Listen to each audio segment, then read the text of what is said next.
Que se passe-t-il? On va revenir un petit peu en arrière. On a eu une grosse semaine de baisse, puis une semaine de hausse, semaine dernière, semaine de baisse. Tout ceci s'appelle un trading range et on est venu retaper, chercher les derniers bas. Puisqu'on commence avec le CAC, on va parler du CAC sur le niveau des 7060. Cette zone des 7060 est une zone clé et tant que cette zone ne cédera pas, il ne faut pas nécessairement essayer de se porter vendeur sur un support. C'est vraiment un des pires comportements que peuvent avoir les traders. Typiquement, dans les trading range, qui sont des grandes lessiveuses à traders débutants, même des fois à traders plus expérimentés, la psychologie, le mental, tout fait que l'on achète sur le haut et que l'on vend sur les bas parce que, en fait, tout simplement, le secret réside dans le fait que l'on recherche des certitudes dans le marché, que l'on attend que le marché nous prouve que pour sauter dans le train du trend de la tendance. Et ça, en trading, ça ne fonctionne jamais. En trading, mettez-vous en tronche, mettez-vous en tête, pour le dire plus poliment, mettez-vous en tête une fois pour toutes qu'en trading, les certitudes n'existent pas. En trading, la seule chose qui existe, c'est ma seule certitude, c'est je rentre un trade, j'ouvre une position lorsque j'ai repéré une configuration et une stratégie, d'accord? Et ma seule certitude est le risque que j'engage sur cette opération. Autrement dit, attention, accrochez-vous, ma seule certitude est la perte. Et si je raisonne comme ça, je raisonne en tant que trader et dans 30 ans, vous serez encore trader comme d'autres peuvent l'être, tout simplement. Si je raisonne en oui, je vais truquer parce que, etc., ça se passe toujours mal. Est-ce que vous comprenez ce que je vous raconte là? Même si je vous chauffe très vite ce matin, 8 heures, boum, c'est parti. On fait un peu de, c'est pas de la psychologie, c'est de la vérité du trading. Lorsque je trade, ma certitude, je la connais, j'engage un risque. Et pourquoi certains ne réussissent pas à trader? Parce qu'ils ont peur de perdre. Il faut faire autre chose que du trading. Là, je suis cash. Voilà. Trading, j'assume ma perte. Mon gain, il est sur une série de trades. Mon gain est une série de trades. C'est-à-dire que sur 100 trades, voilà, je sais que ma stratégie, que ce soit une stratégie de cassure, une stratégie de retracement, une stratégie de retour à la moyenne, les trois systèmes de trading qui existent, du moment que je vais répéter ma stratégie, si je l'ai bien travaillé, si j'ai les bonnes entrées, les bonnes sorties, si je fais ce qu'il faut sur 100 trades, je sais que je gagne. Sur le prochain trade, le trade que j'ouvre, je ne sais pas. Voilà. Merci Bruno, si je te l'ai fait comprendre et que tout est plus simple depuis. Merci beaucoup à toi. Tu es un élève sérieux. Allez, sur ce propos étant énoncé, nous pouvons continuer. Alors, on a eu effectivement cette vague de baisse puissante semaine dernière, avec surtout une baisse jeudi de 3% et quelques de mémoire. Vendredi, déjà, petit rebond ou arrêt de la baisse. Et hier, début de semaine, on ouvre sur un gap baissier. J'étais baissier, je vous le disais, mais baissier sur rebond. Et que se passe-t-il? On est en train de rebondir doucement. L'idée est de toujours rester baissier, mais sur rebond, de ne pas s'énerver, de ne pas vendre le support, de ne pas se laisser appâter par le marché. Il fallait vendre lorsqu'on en a parlé en début de semaine dernière, en milieu de semaine dernière. Fin de semaine, c'était trop tard. Comme toujours, en trading, le timing est la clé. Et le timing, c'est le plus petit commun dénominateur. Lorsque j'ai coché toutes les cases, c'est trop tard dans la plupart des cas. Maintenant, si je regarde, je vais constater quoi? Je vais constater que je suis en train de dessiner sur le CAC une configuration quand même très propre, où je vois que si je trace une TLS, Trend Line Support, oblique support ascendante, ici, que je la duplique et que je la reporte sur le premier sommet, ben je vois qu'hier, c'était une zone de short intéressante, je dis ça, je dis rien. Et je vois que ce matin, on ouvre sur un gap haussier et qu'on est en train de se rapprocher de cette zone. Alors, il ne s'agit en aucune manière de se dire on n'a aucune certitude, bien évidemment. Je ne vais pas revenir sur les propos que j'ai prononcés il y a 3 minutes, mais c'est une zone à surveiller. C'est une zone à surveiller très clairement, puisqu'on voit bien que ces obliques ascendantes sont bien marquées, sont très propres. Si je casse, si je break, ça voudra dire que vraiment les acheteurs sont en train de prendre la main et que l'objectif sera plus que probablement aller essayer de refermer le gap, aller rechercher cette zone 7290, 7300 qui vraiment est une zone clé qui là, à moins d'une grosse, énorme nouvelle, devrait être très difficile à franchir dans les prochaines heures et les prochaines journées. Attention, rappel, demain, CPI, c'est quoi le CPI? Aux États-Unis, inflation américaine. Et en fin de semaine, on va commencer vendredi. En fin de semaine, on aura les premiers résultats des financières américaines. Donc, on commence à rentrer justement dans cette période de résultats. Donc, ça peut avoir une influence, mais ça a surtout des influences, attention, et sectorielles et micro, autrement dit, entreprise par entreprise, pas nécessairement sur les indices, hormis lorsque ce sont les big caps qui publient. Voilà, donc c'est vraiment ce qu'il va falloir surveiller là. Et donc cette zone pour moi est clé et l'on en est très proche. Si ça bloque à ce niveau-là, personnellement, j'hésiterai pas, je passerai short. Si on casse légèrement cette zone, si on casse légèrement cette zone et que j'ai des signaux baissiers au-dessus, je n'hésiterai pas là aussi. Mais attention, je ne suis pas en train de vous dire que en day trading, je suis nécessairement baissier car, donc là ce matin, accrochez-vous, on va descendre un peu sur les unités de temps, normalement, dans la seconde qui arrive. J'ai un retard sur le flux, je ne sais pas ce qui se passe. On le retape, voilà. Pourquoi je vous dis ça? Parce que si je me mets en 5 minutes avec GTS, je vous rappelle, si vous ne connaissez pas GTS, vous avez la possibilité de récupérer un e-book qui va être remis à jour dans les prochains jours, justement dans le GoToWebinar.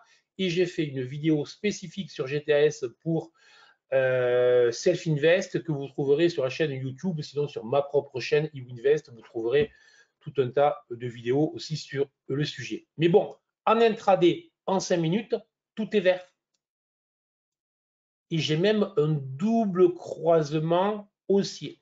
Ce qui signifie que là, je suis vraiment dans de la contradiction totale entre les unités de temps. Et c'est vraiment le type de marché où en tant que day trader, je peux avoir beaucoup plus de faux signaux que lorsque je me trouve sur de la convergence sur toutes les unités de temps que je regarde. Lorsque, pour le dire simplement, lorsque tout est baissier ou lorsque tout est haussier, bah, c'est beaucoup plus facile. Les probas que je gagne sur une série de trades, toujours ma série de trades et pas le trade que j'ouvre, on est bien d'accord, les probas sont beaucoup plus fortes que quand je suis haussier en M1, baissier en M5, haussier en M15, baissier haussier en M, etc. Enfin, lorsque tout est mélangé, évidemment, ça veut dire que je suis sur un marché d'hésitation, de range, un marché un peu moisi, un marché que j'appelle lessiveuse, d'accord? Ça tape dans tous les sens. Suis-je clair? Donc là, je suis typiquement dans ce marché où, pour moi, aucun doute, tout rebond a vocation à être vendu, mais quand je passe sur les UT plus courtes, c'est haussier. Exactement. Quand je passe sur les UT plus courtes, c'est haussier. Et dès lors que c'est haussier, dès lors que je fais du day trading ou du scalping, mais mon sens principal va être la hausse tant que le marché sur mon UT courte ne se retourne pas. Donc, il va y avoir ce jeu subtil où là, en M5, mon biais, il est haussier. Mes objectifs, ils sont relativement courts puisque je me rends compte assez facilement que les résistances sont quand même proches, d'accord? On le voit bien. Donc, voilà. Donc, prudence maximale, biais haussier sur UT très courte. Et si, au fur et à mesure, je vois qu'en M1 ou en M5, ça se retourne, si je vois exactement comme hier, bon, c'est une position que j'ai travaillée sur le CAC et sur le DAX, puisqu'on a eu les mêmes, je vois que je viens bloquer sur des résistances dynamiques éventuelles, à ce moment-là, je peux contrer sur mes UT courtes puisque je viens rejoindre mon analyse matinale qui est baissière sur les UT plus larges. Voilà. C'est bon, vous avez des questions sur ça, sur ce marché qui est une phase de marché très clairement un petit peu complexe, sûrement une des plus complexes à travailler, surtout lorsqu'on n'est pas, très expérimenté, justement. Voilà. Ce qui est certain, lorsqu'on n'est pas très expérimenté, lorsqu'on n'est pas gagnant régulier, ne vous énervez pas sur ces phases de marché. Ne pas s'énerver, c'est quoi? C'est ne pas faire 50 trades. C'est ne pas trader tout ce qui bouge. Il faut moins trader, mieux cibler encore ses opérations, être plus précis, plus concentré. C'est beaucoup plus exigeant que lorsque le sens est très clair. Alors, on va continuer avec le DAX et on va retrouver à peu près la même configuration. Vous allez voir.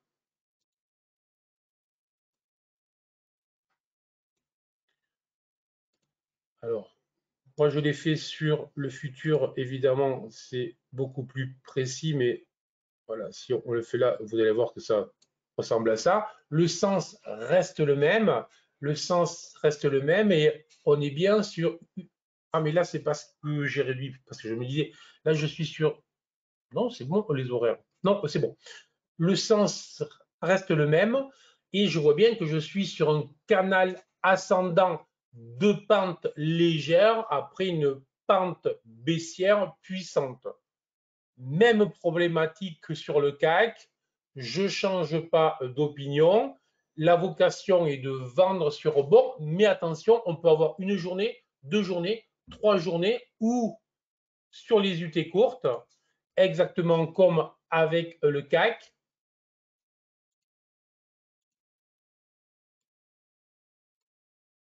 je vais avoir un indice qui monte et donc l'idée c'est de se dire ne pas se mettre contre le vent selon l'UT. Allez, on va aller voir les États-Unis où là on est sur des marchés qui sont loin eux de qui sont loin eux de déclencher des signaux aussi baissiers puisqu'on est loin, très très loin d'être revenu chercher les derniers bas. Alors oui, le BSI long terme est baissier, oui, j'ai eu le convergence rouge, mais ceci s'inscrit dans une phase de correction d'un cycle haussier qui n'a toujours pas été impacté puisqu'on n'a toujours pas refait des bas plus bas. Donc les choses sont extrêmement claires pour le moment aux États-Unis. La baisse beaucoup moins marquée, on est sur des supports intermédiaires et donc la vocation de ces indices est plutôt d'aller vers le haut. Donc là, il faut regarder ce qui se passe ce matin.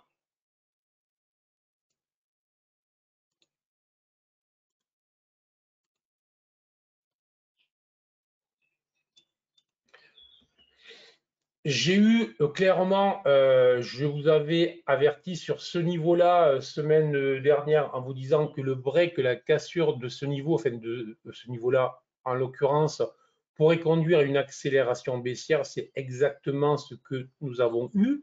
Et depuis, on voit là la pertinence et l'efficacité de cet indice qui est quand même redoutable lorsqu'on veut faire de l'analyse technique, puisque même ceux qui n'y comprennent rien vont tout de suite voir ce que je dessine là, c'est qu'on voit bien que les niveaux support, les niveaux résistance, inversent bien les polarités.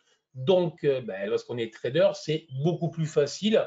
Mieux vaut travailler sur des supports qui vont bien marquer, qui vont être très efficaces en analyse technique, plutôt que de travailler sur des supports qui vont être très peu efficaces. Et la règle de base, là je vous le dis au cas où vous ne le sauriez pas, plus on est sur un indice travaillé, plus on est sur un produit travaillé, autrement dit, plus il y a d'intervenants sur le marché et plus l'analyse technique sera efficace. Plus on est sur un marché creux avec peu d'intervenants et moins l'analyse technique sera efficace.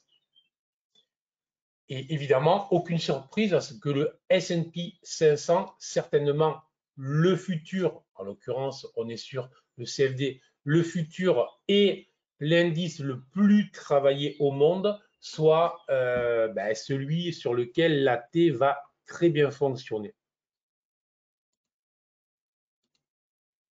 Donc, ceci étant dit, là je vous dessine autre chose qui m'intéresse, c'est que j'ai eu une correction en 3 temps. Correction en 3 temps, ce sont les corrections classiques que l'on appelle en ABC, après une vague de hausse, après une vague de hausse, ici, après une vague de distribution, ici, c'est quoi une vague de distribution? C'est une phase de marché dans laquelle ceux qui ont acheté vendent, mais vendent doucement afin de piéger justement ce dont je vous parlais, les derniers entrants, ceux qui ont besoin de certitude pour faire du trading.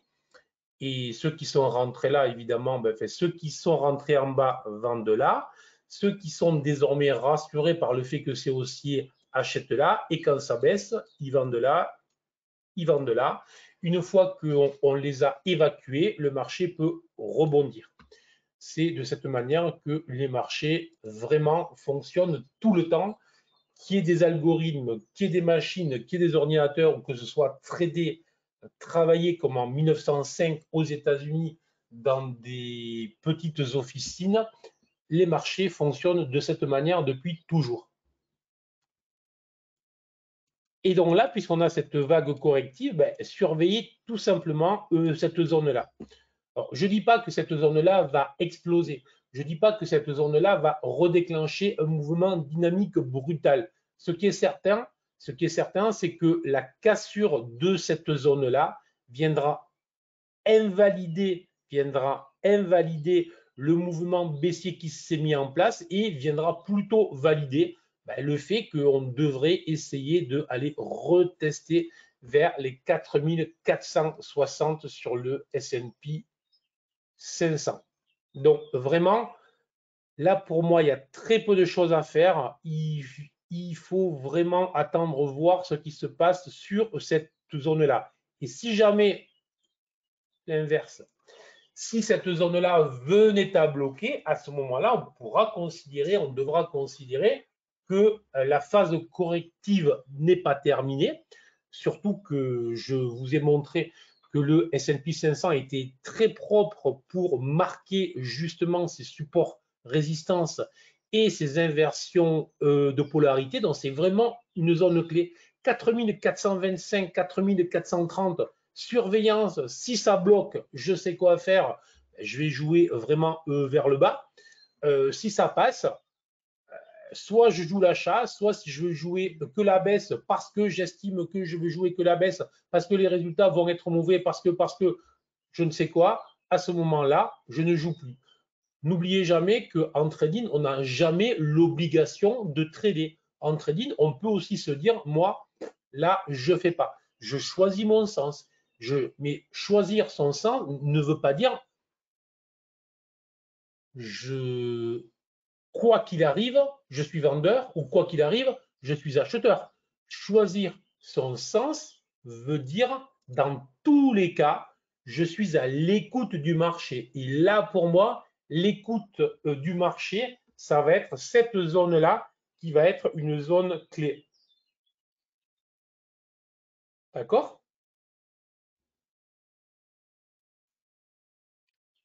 Ne pas trader, c'est trader. Exactement. Ne pas trader est une position en trading. Je suis trader, je fais du scalping, du day trading, du swing trading, de l'investissement. Alors, évidemment, qu'en investissement et en swing trading, je peux avoir des positions, mais en scalping et en day trading, 95% du temps, je suis hors marché. 95% du temps, je suis hors marché. Voilà. Et la règle, mettez-vous ça en tronche une fois pour toutes. La règle est très claire. La règle est extrêmement claire. Tous les traders que j'ai réussi à faire passer de je ne suis pas très performant ou je suis perdant, etc., à je deviens un trader gagnant régulier, systématiquement, j'ai réussi à leur réduire le nombre de trades, la fréquence de trading. Et je vous invite là aussi à voir la vidéo. Je vous invite là aussi à voir la vidéo que j'ai mise en place sur la vidéo sur GTS 3.0 sur la chaîne YouTube de Self Invest.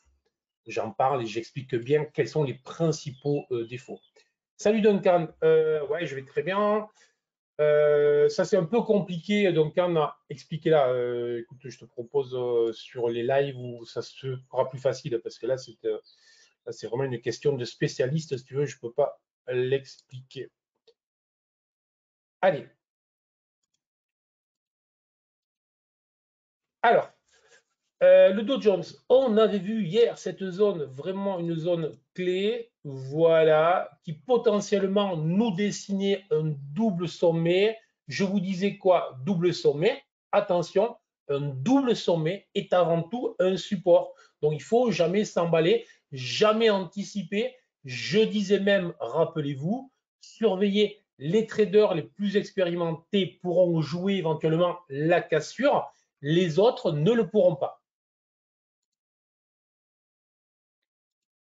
Et si les autres ne le peuvent pas, ça veut tout simplement dire que les moins expérimentés, je leur conseille tout simplement de trader les pullbacks. C'est beaucoup plus sécure.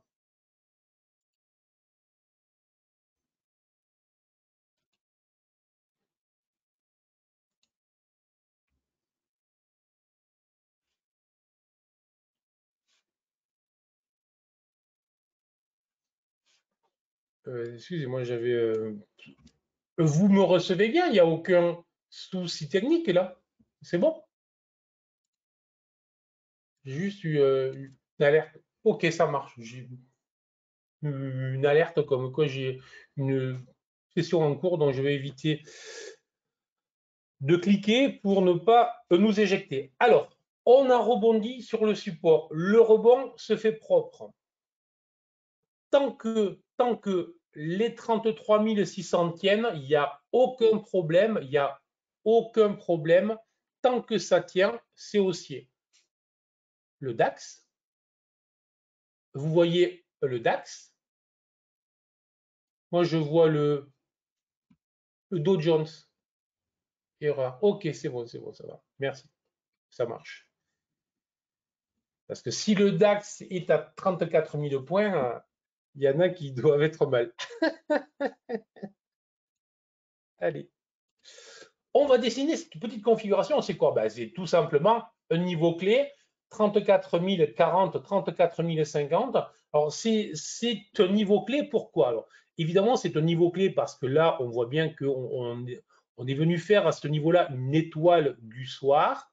Merci Séverine, merci Richard, merci Cyril. On est venu faire à ce niveau-là une étoile du soir. Et là, je vois bien que c'était l'ouverture US et qu'il y a eu beaucoup de volatilité, beaucoup de travail. Donc, ce qui m'intéresse lorsque je cherche les niveaux, c'est vraiment de regarder des niveaux qui vont me proposer des points, des zones qui ont été travaillées. Donc, typiquement, ben, je suis vraiment sur une zone qui a été travaillée. Bon. Alors, j'ai rebondi sur support. Mon BSI long terme m'indique toujours que c'est baissier, mais le convergence est blanc et le nuage est vert. Donc, je vois bien que je suis bien dans une phase de retracement. Le BSI court terme et le moyen terme valide déjà bien avant ce grand chandelier, valide bien avant ce grand chandelier que je suis aussi là dans une phase de retournement, de rebond, au moins à court et à moyen terme, tant que mon BSI long terme restera rouge. C'est de cette manière qu'il faut le lire, d'où j'ai une phase corrective haussière dans un environnement qui reste baissier. Mais si je mettais ici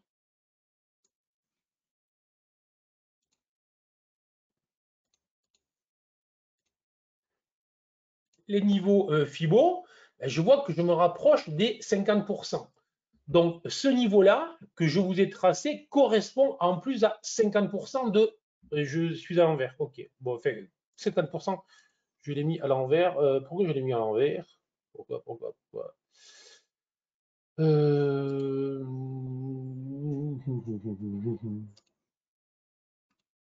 Une seconde.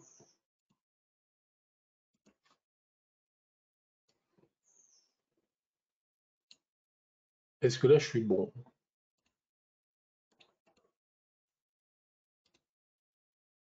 Bah, il ne veut pas bien le mettre à l'endroit. Aujourd'hui, je ne sais pas du tout pourquoi. Enfin bref, ce n'est pas grave. On est à 50%. 50%, c'est un niveau clé. Tant que je reste en dessous, effectivement, je peux considérer que la tendance reste plutôt à bloquer sur cette zone-là.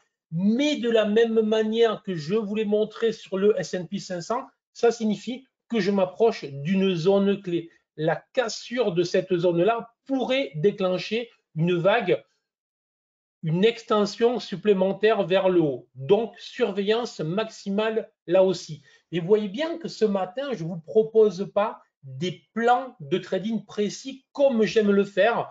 Je mets en exergue, je mets en lumière des zones. Et l'idée de ce matin est très claire pour moi. Ça va être beaucoup de patience, beaucoup de calme sur tous les indices. Et notamment, j'insiste, notamment si on n'est pas expérimenté, si on est débutant, ne vous enflammez pas, c'est l'été, il fait chaud, beaucoup de clim, un petit peu de piscine, beaucoup de fraîcheur, on surveille, on reste au frais, on reste calme, on ne fait pas chauffer ou surchauffer la machine, mode surveillance. Peut-être qu'on est à quelques points d'une entrée magnifique, peut-être à l'achat, peut-être à la vente, je ne sais pas. Je ne sais pas. Donc, et je vous l'ai dit suffisamment souvent, s'il y a bien un truc que j'aime pas lorsque je fais mes plans, c'est si ça fait ci, ça fait pas ça. Ça, pour moi, ce n'est pas un plan. Mais l'idée, c'est vraiment être à l'écoute du marché. Et ce matin, le marché, l'histoire qui me raconte est celle-là. Je préférerais vous dire si ça va là, je vends là, je mets un stop là. Ce matin, je ne sais pas. Ce que je sais, zone clé. Si ça break, ben, mon biais va probablement changer. Je vais vraiment accélérer mon sens plutôt haussier. Si ça coince, clairement, bien différent. Et ce qui m'intéresse, c'est de voir que l'on retrouve la même chose sur le CAC, sur le DAX, sur le S&P 500 et sur le Dow. Autrement dit, c'est rare qu'on trouve la même philosophie, c'est-à-dire on est proche de niveaux clés où des choses importantes peuvent se jouer. Est-ce que vous comprenez quand je dis tout ça ou pas?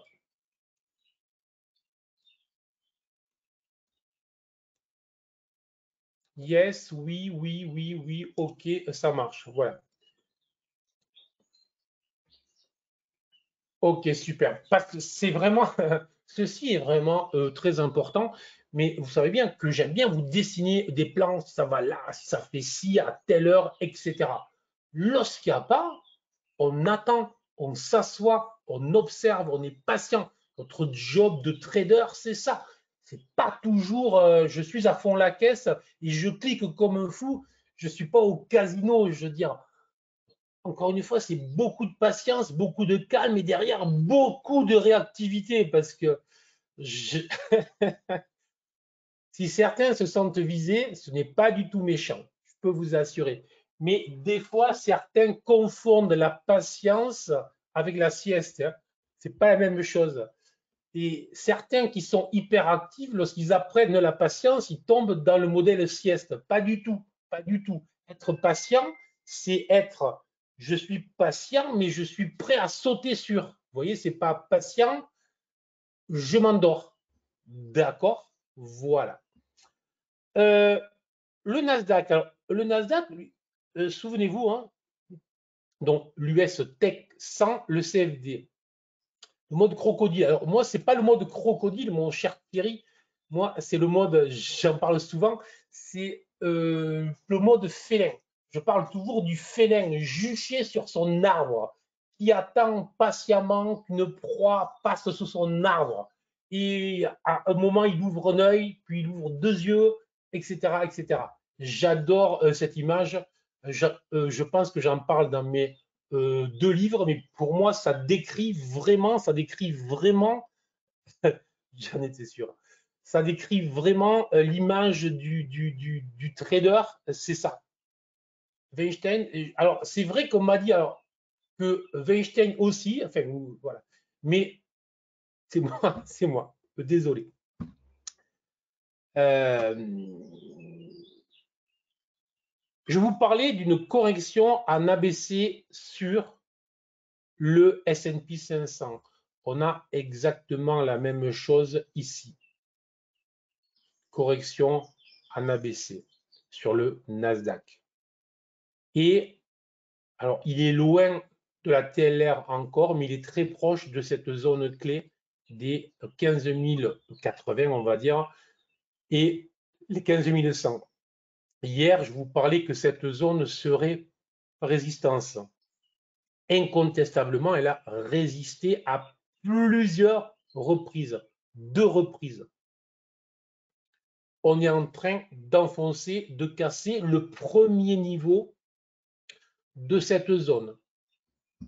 De la même manière que sur les autres, et on peut considérer que le Nasdaq est en mode plus avancé que le CAC, le DAX, le DO, le S&P 500, il casse, alors même que ce ne soit que la résistance horizontale et pas la résistance dynamique, il est en train de franchir. Donc vraiment, c'est à surveiller très fortement.